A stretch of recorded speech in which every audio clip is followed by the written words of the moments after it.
you saw the Happytime Murders. I did. I went to the Happytime Murders last night. Better or worse than Sesame Street? Which episode of Sesame Street? 8. 8. Episode 8 was good because that's when they did some counting and some spelling. It's much, much worse than any episode of Sesame Street. 50 cents, I'll suck your dick. Well, it's a great price. It almost makes me wish I had a dick for you to suck. Oh, I'll take that as a yes.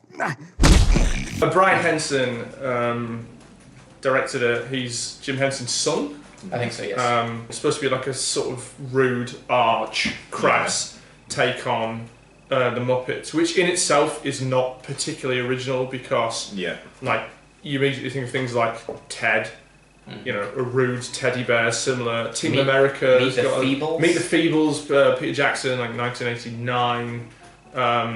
Team America a little bit. Also Avenue Q, that musical, like a decade ago. So it kind of doesn't really feel that fresh already. No. It's sort of a kind of a neo-noir with puppets. You have a sort of private eye puppet who's a retired policeman. And he stumbles across this case where cast members of an old TV show called it's called Happytime something or isn't it? The Muppets. The Happytime, and they're being murdered one by one. All the people who were in this show, and he kind of gets drawn into the case, and he ends up getting put together with Melissa McCarthy, who's a cop. Who used to be his partner, and they had some history there, and they had a falling out, and she's now really suspicious of puppets to the point where, you know, it's basically it's a racism. And it's just Who Framed Roger Rabbit. Well, that's the thing is, Who Framed Roger Rabbit, and the plot actually reminds me a little bit of the book Who Censored Roger Rabbit, the Gary Wolfe book. There's a thing that the movie does where it's kind of it's trying to sort of make this point about like puppets are this, you know, marginalised minority and they're kind of an underclass. Yeah. And it's sort of making this token point about racism. It doesn't really seem to do anything particularly well with it. Yeah, I think other films have probably done that kind of let's throw a fantastic element. I say, well, yeah, Who Framed Roger Rabbit does that. Even fucking Bright, that Netflix, Max Landis Netflix. Which was also like, what was that movie with James Caan and the alien cop sidekick? Alienation. Yeah. That as well. In terms of like dealing with the idea of like institutionalized racism in cops, like it doesn't do anything particularly interesting. Like In the Heat of the Night does it so much better. Even Crash. I would expect In the Heat of the Night to do better. Well, yeah, I know, but you know, it's a movie that's Muppets Take Manhattan is nowhere good as Serpico. The selling point for this is obviously supposed to be come along and see a really crass, rude Muppets movie. Like, oh my god, the Muppets are being rude. And in the trailer, there's got a clip where you see like the main Muppet like ejaculating everywhere, and it's silly string. Oh, it's going to be wild.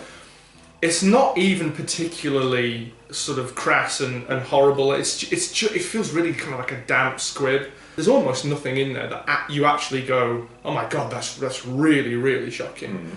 What I want, if you're going to do this sort of thing, what I want is a movie that is like eye-rubbingly disgraceful. There's one early scene where you see as like, I won't ruin it, but it's got to do with like an octopus and a cow, and it's quite sort of it's quite kind of unpleasant. You think, oh, okay, that's pretty good. I want to see now what you're going to do, and nothing happens. You basically it kind of just slips into this routine of just like puppets doing drugs.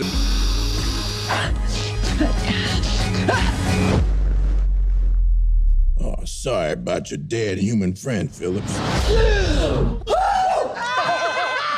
That is good shit. Well, fuck me. Maybe. A lot of the reviews I've seen, I've read, have said that like it's really offensive and gross. It's not. It just, I want it to be that. The review in Rolling Stone said it was a contender for worst movie of the decade. That's absolute bollocks. The worst movie of the decade has to do something really staggeringly bad. This just half-asses it all the way through. It's just so unremarkable. It fails to offend. Yeah, it doesn't really make you laugh either. Would it have been better if it was actually starred the Muppets and it was like, you know, you had like Gonzo getting murdered at the beginning and stuff. Would that have made it like more interesting? Well, probably not, because you'd still have to change the script to make it a bit more interesting. Mm-hmm. Maybe it would have been, you know, funny to see, you know, somebody fuck Miss Piggy, maybe. I mean, that's just the stuff of tacky internet memes, really. That's out there. Whoever wants to see that has already seen it. They've done it. Hey, handsome. You looking for some rotten cotton? I'm a woman.